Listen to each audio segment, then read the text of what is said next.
Dear students, आज हम जो है अपने नए लेक्चर अगले लेक्चर की ओर बढ़ रहे हैं और हमारा जो लेक्चर नंबर आज 3 है। और कल हमने जो बात करी थी वो बात करी थी कार्बन की वर्साटाइल नेचर के ऊपर, है ना बच्चों? बात की थी नहीं?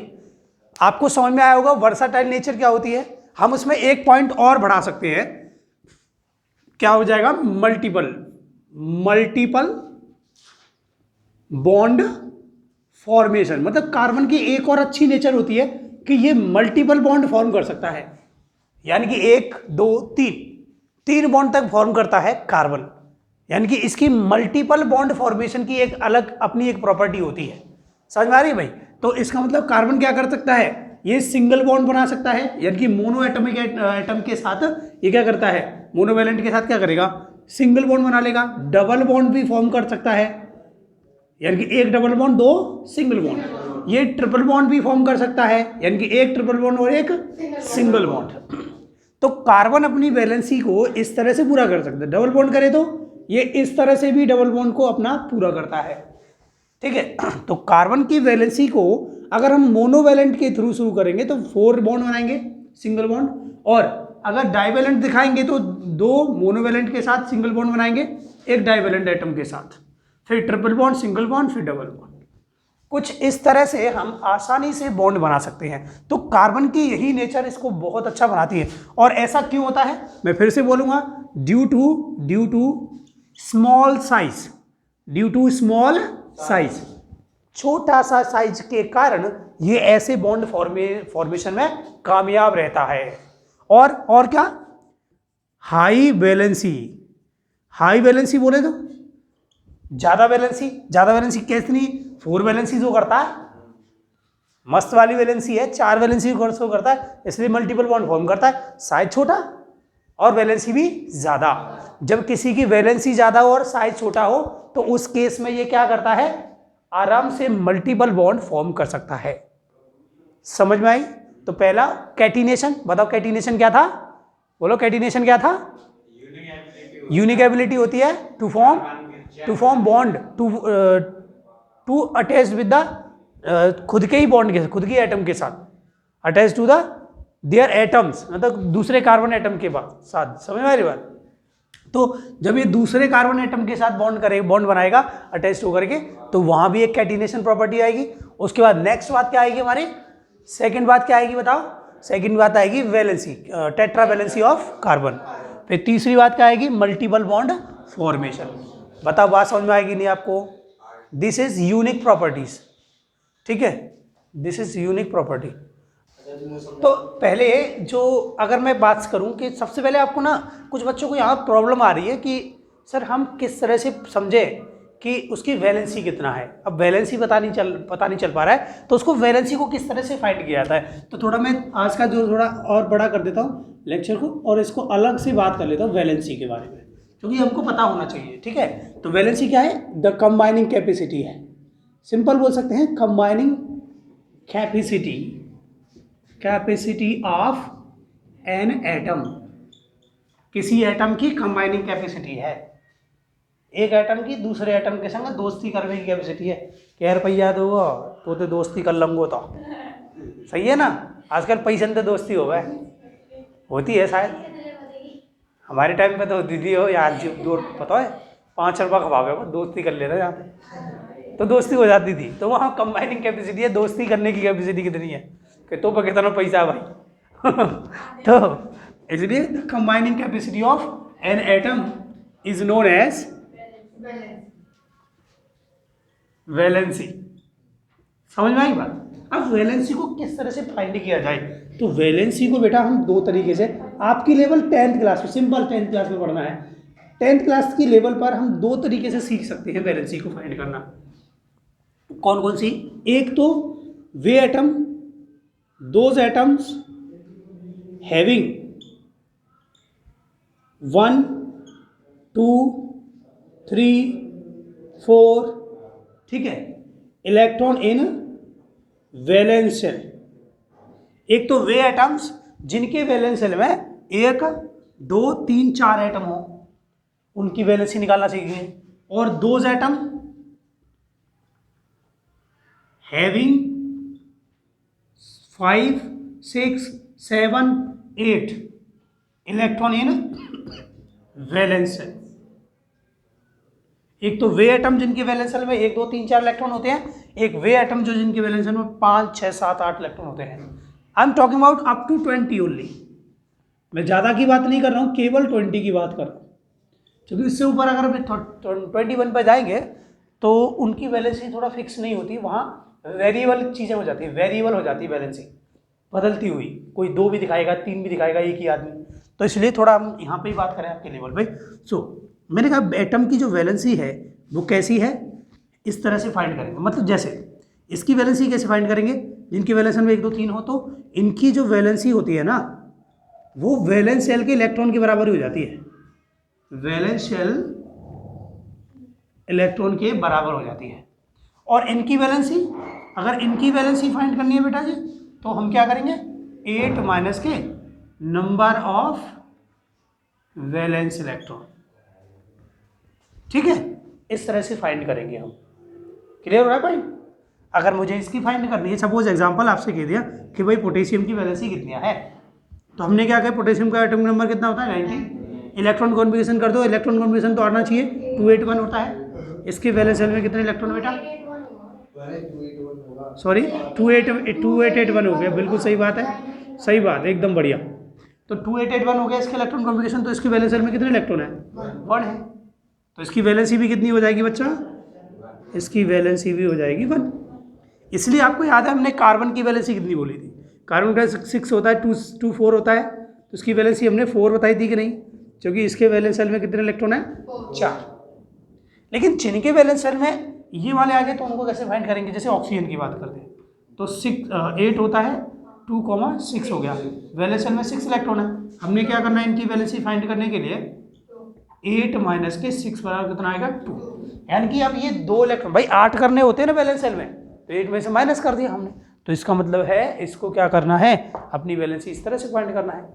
तो ऑक्सीजन की वैलेंसी कितनी होती है, 2 होती है, पक्का आपको समझ में आया होगा। तो वैलेंसी इस तरह से हम फाइंड कर सकते हैं, जल्दी से नोट कर दीजिए और अब आगे बढ़ते हैं। चलिए, तो सबसे पहले मैं अगला टॉपिक चालू करने से पहले कुछ चीज़ें याद करने के लिए बोल रहा हूँ, वो याद कर लो। मैं एक साइड में लिख दे रहा हूँ, ठीक है, इधर लिख दे रहा हूँ। इसका नाम क्या है, वर्ड रूट है, और ये तुरंत याद करनी है अभी के अभी। अगर मेरे पास 1 कार्बन होगा बेटा तो इसे बोलेंगे मैथ, अगर 2 कार्बन कहीं आ गया तो इसे बोलेंगे एथ, 3 कार्बन आ गए तो प्रॉप, 4 कार्बन आ गए तो ब्यूट, 5 कार्बन आ गए तो, 6 कार्बन आ गए तो, 7 कार्बन आ गए तो, 8 कार्बन आ गए तो, 9 कार्बन आ गए तो, 10 कार्बन आ गए तो, 11 कार्बन आ गए तो, 12 कार्बन आ गए तो,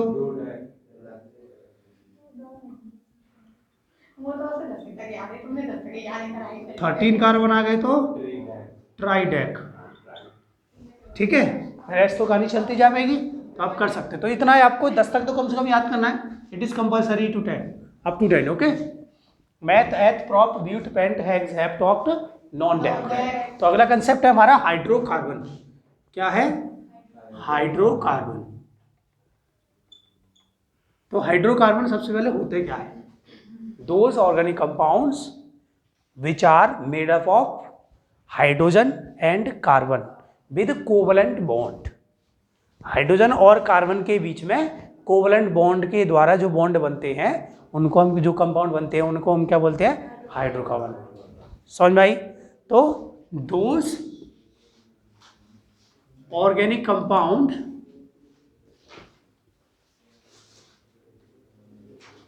having or which are made up of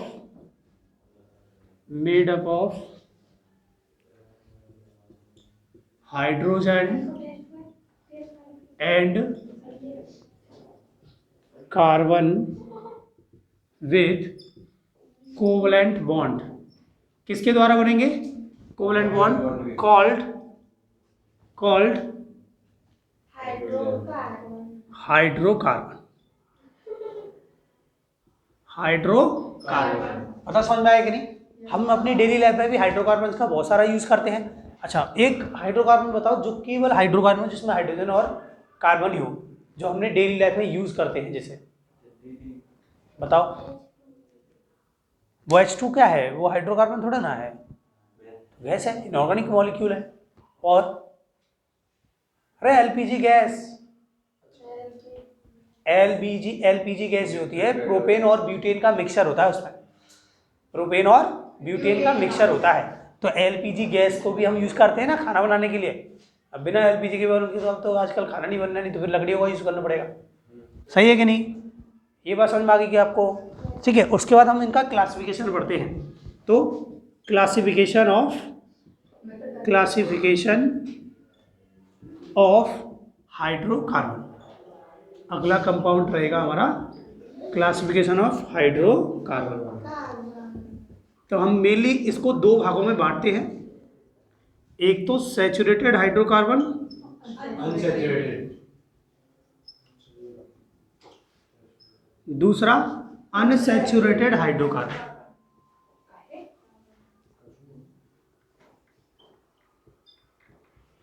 एक होता है सैचुरेटेड हाइड्रोकार्बन, एक है अनसैचुरेटेड हाइड्रोकार्बन। सैचुरेटेड बोले तो केवल सिंगल बॉन्ड, कार्बन कार्बन के बीच सिंगल बॉन्ड मिलेगा, ठीक है। अनसैचुरेटेड का मतलब है जिसमें डबल बॉन्ड और ट्रिपल बॉन्ड दोनों ही हो सकते हैं, उसको अनसैचुरेटेड हाइड्रोकार्बन की सीरीज में रखते हैं। पहली बात, सैचुरेटेड मतलब जिसमें केवल और केवल सिंगल बॉन्ड मिलेगा, उसको हम सैचुरेटेड हाइड्रोकार्बन बोलते हैं। और जिसके अंदर, अगर मैंने कहा जिसके अंदर 2 और 3 डबल बॉन्ड और ट्रिपल बॉन्ड बन जाए तो उसको हम क्या बोलते हैं? अनसैचुरेटेड हाइड्रोकार्बन बोलते हैं। जल्दी से नोट कर दीजिए। देखिए भाई, एक क्वेश्चन पूछा गया अभी। क्वेश्चन क्या था कि भाई कार्बन का साइज स्मॉल होता है, ये हमको कैसे पता सर? हम कैसे बता सकते हैं? तो वैसे इस बात को हम आगे वाले चैप्टर में पढ़ेंगे जहां एटॉमिक रेडियस की बात होती है, क्लासिफिकेशन ऑफ एलिमेंट में। बट फिर भी आप देख लो, अगर मैं कार्बन की बात करूंगा तो कार्बन का 6 एटॉमिक नंबर होता है और इसका इलेक्ट्रॉन कॉन्फिगरेशन 2,4 होता है। तो यहां पर नंबर ऑफ सेल कितनी है? नंबर ऑफ सेल 2 है कि नहीं बताओ? लेकिन अगर मैं इसी की जगह सिलिकॉन की बात करता तो ये 14 होता। तो 2, 8 और 4, इसमें वैलेंसी कितनी है? सेल 3, राइट? समझ रहा हूँ मैं। इसका स्ट्रक्चर बनाऊँ तो ये न्यूक्लियस हो गया और ये फर्स्ट सेल और ये सेकंड सेल।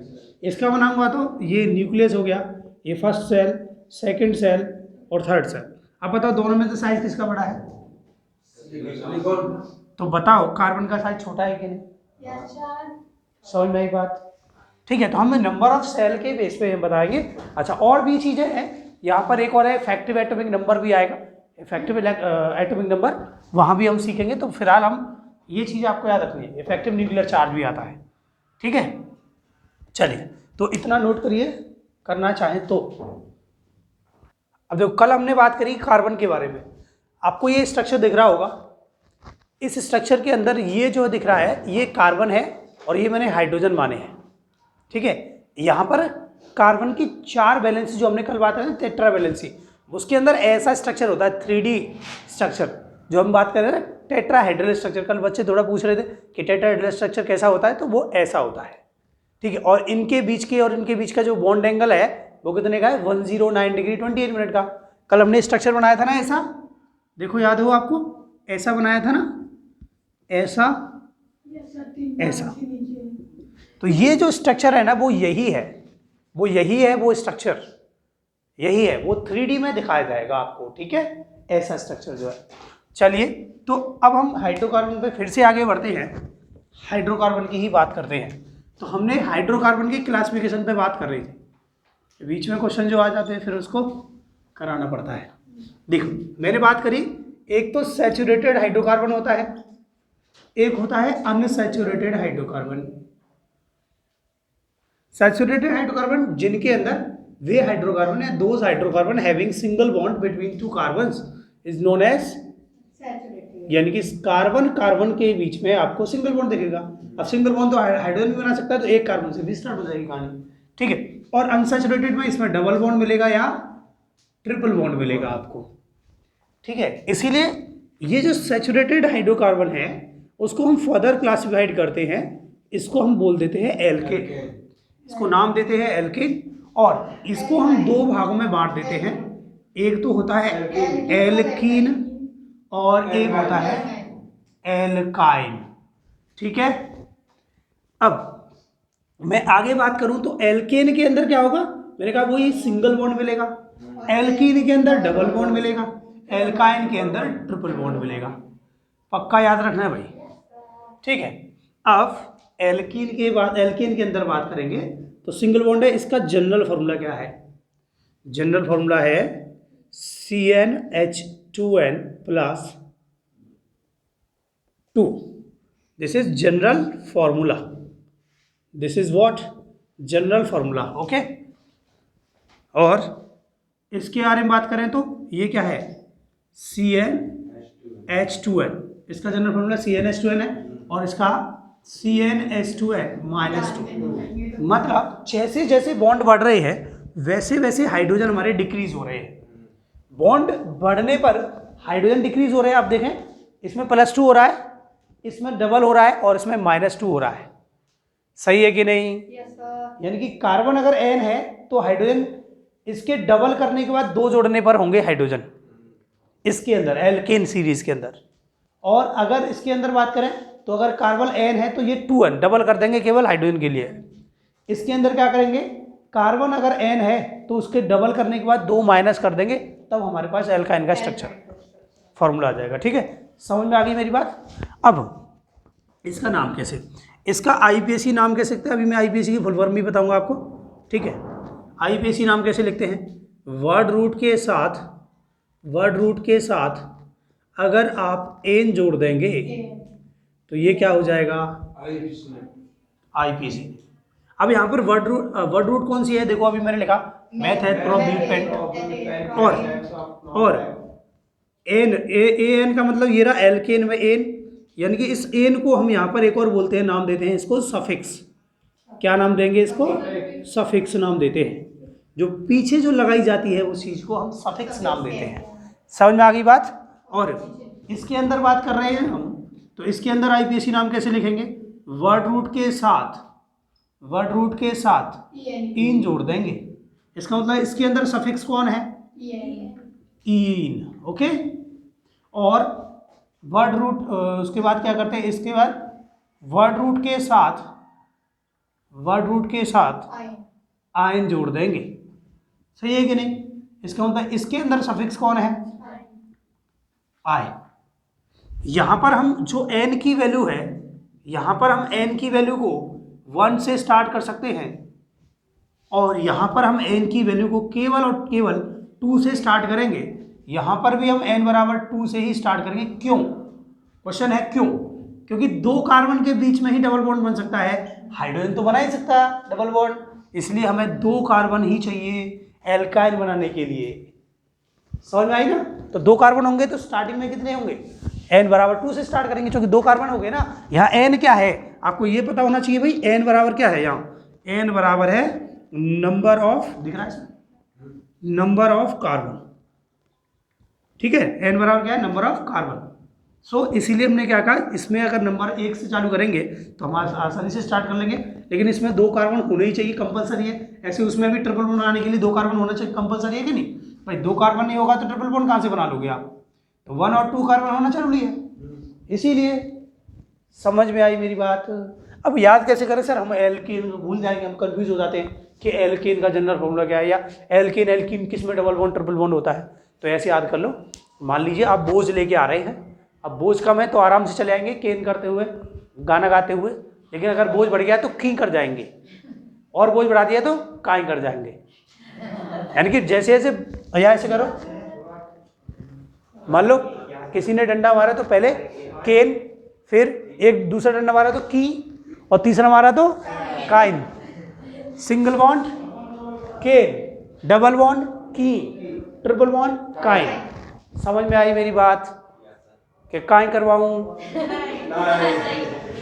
ठीक है, नोट कर लो जल्दी से। तो पहले हम एल्केन पे बात करेंगे। तो एल्केन पे क्या कर रहे थे हम भाई? एल्केन पे हमारे पास CnH2n+2 था। आईपीसी नाम वर्ड रूट के साथ एन जोड़ देना। जैसे यहाँ देखिए, अगर मैं इसमें जोड़ूंगा एन तो methane, ethane, propane, butane, pentane, hexane, heptane, octane, nonane. समझ में आई बात? जैसे अब इसमें फॉर्मूला कैसे भाई? n बराबर 1 रखेंगे इसके अंदर, तो C1H2 इंटू 1 प्लस के 2, 2 1 जा 2 और 2 4 हो गया, दैट इज CH4। तो ये CH4 का नाम क्या है? एक कार्बन दिख रहा है, तो एक कार्बन पे क्या होता है? मैथ, और लास्ट में जोड़ देंगे मैथेन। स्ट्रक्चर कैसे बन जाएगी? स्ट्रक्चर कुछ ऐसी, या हम इसको जनरली हम ऐसे दिखा सकते हैं चाहो तो, बट एक्चुअल स्ट्रक्चर ऐसी होती है। ठीक है, हाँ 3D में दिखाएंगे तो मैंने दिखाई भी नहीं ऐसी। ठीक है भाई, ओके। उसके बाद देखो आगे हम बात करते हैं। अगर मैं आपसे कहूँ 2 कार्बन होगा तो 2 कार्बन रखिए यहाँ पे, C2H2 2 जा 4, 4 और 2 6 हो गया, दैट इज क्या हो गया? इसमें क्या हो रहा है? डबल। देखो 2 2 जा 4, 4 और 2 6, डबल होकर के क्या हो रहा है? 2 जुड़ रहे हैं इसके अंदर। तो इसका मतलब हम क्या है? 2 कार्बन पे एथेन होता है, एथेन हो जाएगा सिंपल। लेकिन फॉर्मूला कैसे बना? दुगुना करके 2 जोड़ दिए, डबल करके 2 जोड़ दिए। सही है कि नहीं? मतलब ये हो जाएगा C3। तो अगला क्या हो जाएगा बताओ निशा? C3H, 3 2 जा 6 और 2 8। सही है कि नहीं? C3H8 नहीं होगा? समझ में नहीं आया? अरे U का हो गया, गलती से आगे निकल गई। अरे 2 दूनी 4, हिंदी में 2 दूनी 4 और 2 6, 2 2 जा 4 और 2 6 हो गए। तो दोगुना डबल करना है, डबल बोले तो 2 से मल्टीप्लाई करना है और 2 जोड़ देना है। डबल बोले तो 2 से मल्टीप्लाई और 2 जोड़ देना है। ऐसे ही इसका नाम देखो, 3 कार्बन में क्या नाम है? Propane, that is propane. ऐसे ही C4H कितना हो जाएगा? 4 2 जा 8 और 10 हो जाएगा, बोलो। तो इसका मतलब ब्यूटेन। पता समझ में आया कि नहीं? अगर मैं इनकी ऐसी दस्तक कर रहा है आपको घर पे जाके होमवर्क है। और दूसरा, इनकी स्ट्रक्चर कैसे बनाना है, इसकी स्ट्रक्चर कैसे बनाएंगे? तो मैंने कहा कार्बन कार्बन के बीच सिंगल बॉन्ड होता है, कार्बन की वैलेंसी कितनी होती है? 4। तो एक कार्बन ने बॉन्ड पूरा किया, एक ने, इस वाले ने, सब ये 2 3 4, ऐसे इसके लिए एक बॉन्ड हो गया ये, फिर ये 4। तो यहाँ पे लगा दीजिए आप हाइड्रोजन, जो बॉन्ड फ्री है वहाँ पर आप आसानी से हाइड्रोजन। 3 वाले में देखो 3 कार्बन लगे हुए हैं सिंगल बॉन्ड के थ्रू, जो कि एल्केन की बात कर रहे हैं। वैलेंसी इसकी पूरी करो, 1 2 3 4, 1 2 3 4, ये हो गया। इस तरह से आसानी से आप इनकी बॉन्ड फॉर्मेशन कर सकते हैं बेटा जी। सही है कि नहीं? घर से जाकर के बना लेंगे, दस्तक पूरा 10 तक कर देना। आज के लिए इतना ही करेंगे। वीडियो को लाइक करें, शेयर करें, ज़्यादा से ज़्यादा करें। Thank you.